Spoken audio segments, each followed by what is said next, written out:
ನಮಸ್ಕಾರ ಫ್ರೆಂಡ್ಸ್, ನಮ್ಮ ಚಾನೆಲ್ಗೆ ಮತ್ತೆ ಸ್ವಾಗತ. ಬಿಗ್ ಬಾಸ್ ಕನ್ನಡ 12 ಫೈನಲ್ ಹತ್ತಿರ ಬರುತ್ತಿದ್ದಂತೆ ಗಿಲ್ಲಿ ಅಭಿಮಾನಿಗಳು ಮಾಸ್ ಮೋಡಿಗೆ ಹೋಗಿದ್ದಾರೆ. ಗಿಲ್ಲಿ ಗೆಲ್ಬೇಕು ಅನ್ನೋ ಅಭಿಮಾನಿಗಳ ಹಾರೈಕೆ ಈಗ ದೇವರಿಗೂ ತಲುಪಿದೆ.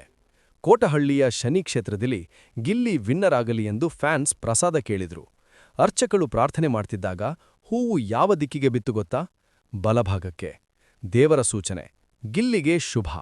ಫ್ಯಾನ್ಸ್ ಈಗ ಡಬಲ್ ಜೋಶ್. ಬಿಗ್ ಬಾಸ್ ಮನೆಯಲ್ಲಿ ಗಿಲ್ಲಿ ಹಾಸ್ಯ, ಕೌಂಟರ್, ಸ್ಕೆಚ್ ಎಲ್ಲದರಲ್ಲೂ ಜನರ ಮನ ಗೆದ್ದಿದ್ದಾರೆ. ಇನ್ಸ್ಟಾಗ್ರಾಮ್ ಫಾಲೋವರ್ಸ್ 1.5 ಲಕ್ಷದಿಂದ ಸಿಡಿಲಿನ ವೇಗದಲ್ಲಿ ಮಿಲಿಯನ್ ಕಡೆ ಹೋಗ್ತಿದೆ. ಅಶ್ವಿನಿ, ಜಾನ್ವಿ, ರಕ್ಷಿತಾ ಜೊತೆ ಜಗಳ, ರಘು ಜೊತೆ ಮಿಸ್ಅಂಡರ್ಸ್ಟ್ಯಾಂಡಿಂಗ್ಸ್, ಎಲ್ಲದರಲ್ಲೂ ಒಂದೇ ಹೆಸರು ಗಿಲ್ಲಿ. ಈ ಪಾಪ್ಯುಲಾರಿಟಿಗೆ ಈಗ ದೇವರ ಸೂಚನೆ ಕೂಡ ಸೇರಿಸಾಗಿದೆ. ವಿಡಿಯೋ ನೋಡಿದ್ದಕ್ಕೆ ಧನ್ಯವಾದಗಳು. ಗಿಲ್ಲಿ ವಿನ್ನರ್ ಆಗ್ಬೇಕು ಅಂತ ನಿಮ್ಗೂ ಅನ್ನಿಸ್ತಾ? ಕಾಮೆಂಟ್ಸ್ನಲ್ಲಿ ಹಾಕಿ. ಲೈಕ್ ಅಂಡ್ ಶೇರ್ ಮಾಡಿ. ನಾವು ಮುಂದೂ ಕೂಡ BBK12 ಎಕ್ಸ್ಕ್ಲೂಸಿವ್ ಅಪ್ಡೇಟ್ಸ್ ತರುತ್ತೇವೆ.